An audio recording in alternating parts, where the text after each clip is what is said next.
So long sit, and then the front leg is going to be an external rotation, and then I'm going to go into internal rotation. That's our 90-90 position. Now you'll notice that my torso is moving side to side here, and then that's essentially me compensating to try to get into hip internal and external rotation. So the more vertical my torso is, the less compensation that I'm having in my trunk, which means I'm going to isolate the motion more and more to my hips. We're trying to move relatively slow here, and then you'll notice as I put my hands out, that's going to allow me to kind of work on creating tension throughout my entire system, and actually helps a little bit more with the balance. I don't lean as much from side to side.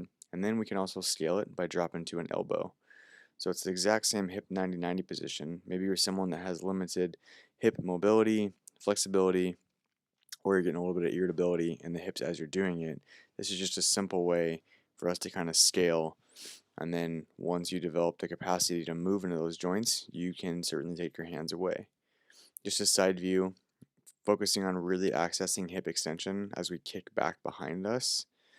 And again, trying to keep my spine relatively neutral and as straight as I can, so that way I'm driving the motion into my hips and not cheating in through my back. And again, we'll talk about scaling in this example to where I'm dropping to an elbow.